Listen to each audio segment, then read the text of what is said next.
how did this pick end up happening?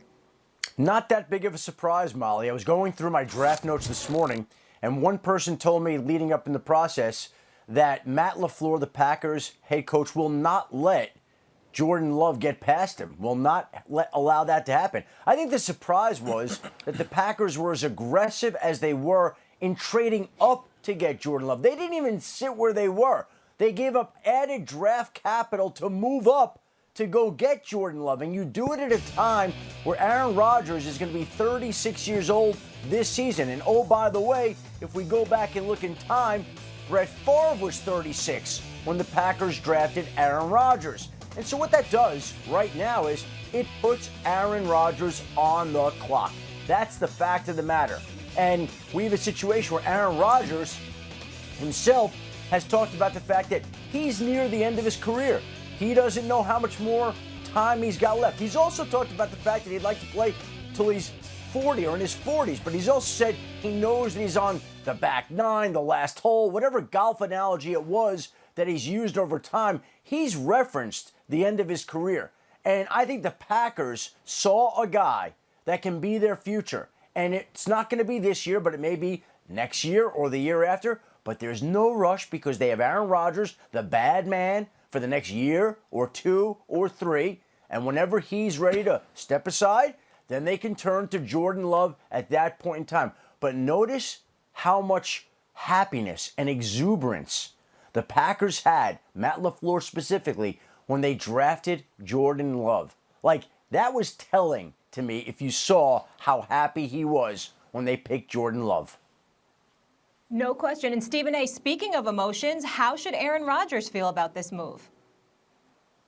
He should feel disgusted. He should feel insulted. And as far as I'm concerned, if I was Aaron Rodgers, I'd ask to be traded. To hell with all of them. Kick rocks. Have a nice life. I'll move on without you. That's how I feel Aaron Rodgers should feel at this particular moment in time. Let me be very, very clear about where I stand.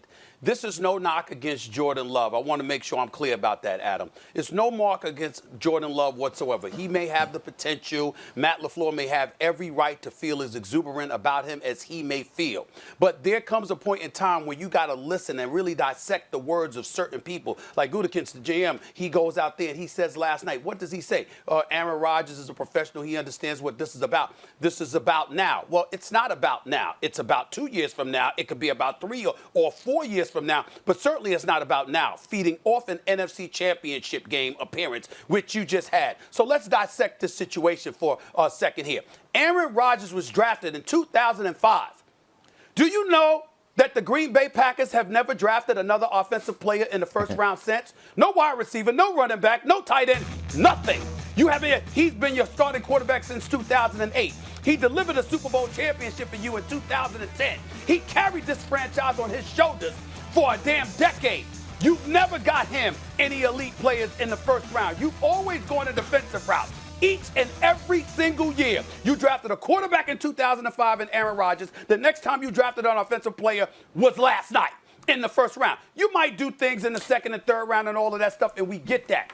But there's something to be said about your best player, your star, who had a down year. And the definition of a down year was 4,000 yards passing with just 4 interceptions. Oh, by the way, since 2010, the man hasn't thrown double digits in the interception category. And this is how you treat him. In the end, it's not about Aaron Rodgers. That's what the Green Bay Packers are saying. It's not about using his greatness, buffering that so we can go and win the chip. It's about thinking about life when he's gone, even though he's still here. When you're the best and you're the franchise and you're the guy carrying everything, you should be thought about. Your feelings, what you believe, what buffers and supports and augments you should be a priority. And if it's not a priority, you should tell them to kiss you where the sun doesn't shine. Get me the hell up out of here. Give it to Jordan Love and let's find a different location for me. That's what I think Aaron Rodgers should be saying today. Well, number one, Aaron Rodgers, the way he should feel is that he won't repeat the mistake of the past with that franchise, which is when the new guy came in, Brett Favre treated him a certain way, and Aaron Rodgers and Favre's relationship was such that while the transition ultimately went well, it wasn't as easy on Rodgers, nor did Rodgers make it as easy on others as it should have been. So hopefully he'll be more of a mentor to Jordan Love than Favre was to him. That's one way he can approach this, right? And I think it's a good idea.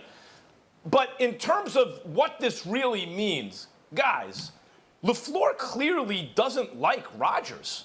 I mean, this is if you're into Aaron Rodgers as a quarterback and you're his coach, you go get him help. They've never drafted a first-round running back, wide receiver, or tight end, ever. It's a 13-win team. A 13-win team. Get him a little help and win another Super Bowl. But instead, you go to Jordan Love. And it's not Jordan Love's fault here. Jordan Love just has to be the best player he can be. But I got to say something. From Matt LaFleur's point of view, from Gutekunst's point of view, from the point of view of those who drafted Jordan Love in the first round, traded up to draft him, boy, Jordan Love better make the Hall of Fame. Do you understand? The people who selected him to succeed Aaron Rodgers, when Rodgers is in his mid-30s, having led a 13-win team with his first year with a new head coach, the guy you traded up to get at quarterback instead of getting Rodgers' help, he's got to make the Hall of Fame now to justify what they did. Again, that's not pressure on Jordan Love, although obviously he's facing pressure. Favre, Rodgers, Jordan Love's a lot to live up to. That's pressure on those who chose to do this. The way Aaron Rodgers should feel, he should feel like he goes out and plays his best. This kid can't take his job. Be the mentor to Jordan Love that Favre never was to Rodgers. Let me tell you how Aaron Rodgers feels right now. He's gone from a bad man to a sad man, Stephen A. A sad man. Adam, you are wrong for that. It's very sad. And Molly, Molly, by the way, before we end this segment, please make sure that I pronounce. How do you pronounce the GM's name, Adam Schefter? It's Gutekunst. I mean, how do you pronounce it? Because they're very sensitive to the pronunciation of their names. Gutekunst, you're doing a good job. Thanks for watching ESPN on YouTube. For live streaming, sports, and premium content, subscribe to ESPN+.